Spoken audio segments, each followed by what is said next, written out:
Welcome back. You're watching Worldview. Now, Acting Interior Cabinet Secretary Dr. Fred Matiang'i is this morning meeting members of the diplomatic community to brief them on the level of state security preparedness ahead of the next general election.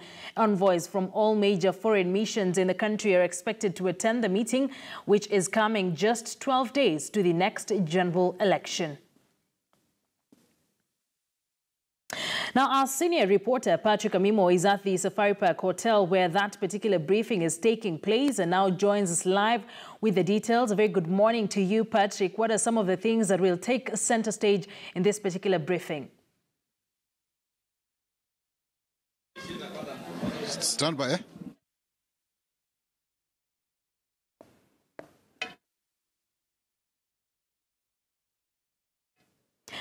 Patrick Amimo, if you're able to get me clearly, just give us an update on what is expected to come out of that particular meeting. Thank you, Akisa. This morning, the Acting Interior Cabinet Secretary, Dr. Fred Matiang'i, is meeting members of the foreign missions and diplomatic corps across the country to brief them on the security situation ahead of the general elections that are to be held on 8th August, which is only 12 days away. Remember, the country currently, he wants to brief them about the security situation, given that the police, we expect IBC has already asked to be given at around almost 120,000 members from the security agencies to assist manning its 40,900 polling stations across the country, because we expect each polling station to have at least 2 members from the security team. So for this particular election, we're expecting around 120,000 security officers. But besides that, we also have members, at least from a multi-agency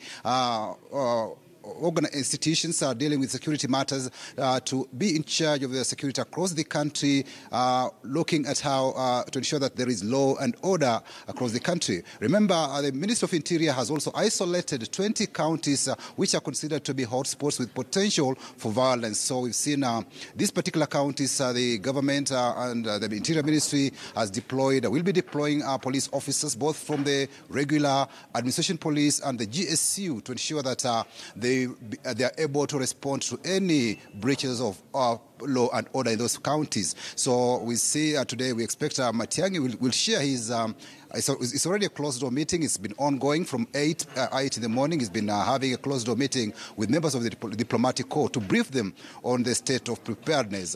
Remember also, the diplomatic corps is very, very interested in the Kenyan elections, and they've said that they want to ensure that this election is carried out in a free, fair and transparent manner that will ensure that all contestants in this particular election are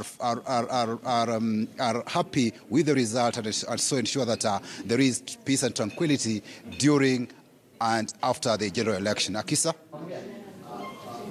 15, 16, 17.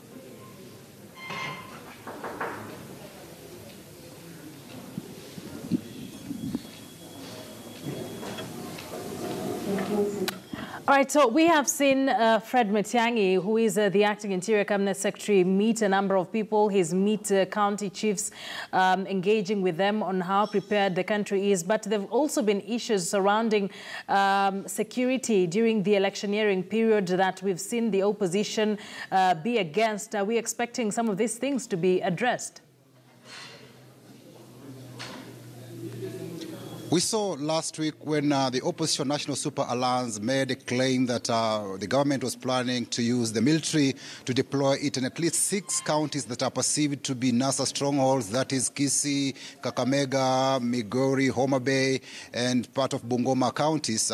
The acting minister Matiang'i did say that he brushed off those allegations, but then, in as much as he did brush it off, he said that he was willing to meet both the stakeholders in this particular matter, and they'd say that he will be ready to meet members of the opposition to try to discuss with them their security concerns ahead of the general election, because NASA has not only accused the Jubilee administration of trying to use security agencies to rig the elections. Remember, the NASA presidential candidate Raila Odinga did produce a list of 42 police officers whom he said that will be deployed in various parts of the country to rig the election. And we saw the Inspector General of Police, Joseph Boyness, dismissed that allegation, saying that the officers were being redeployed to the National Intelligence Service, which oftentimes are members that don't wear uniform. So he said that was for the 42 officers had applied to join NIS, and that's why they were now seizing their service from the police, which is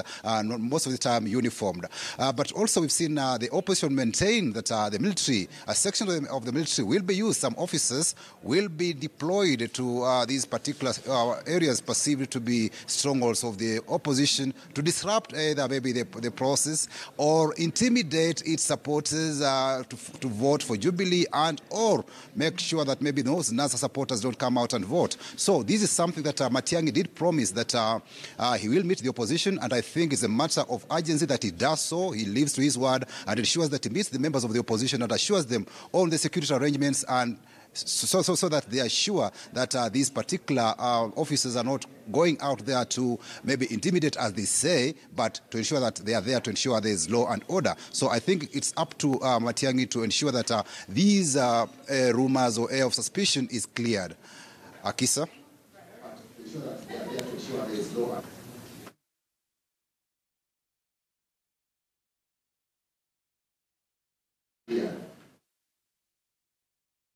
Oh, thank you very much for that, Patrick Amimo, our senior reporter. Definitely he will be pitching camp at the Safari Park Hotel, awaiting that particular address by Acting Interior Cabinet Secretary Fred Matiang'i, who will be giving them a brief after meeting the diplomatic community. Now,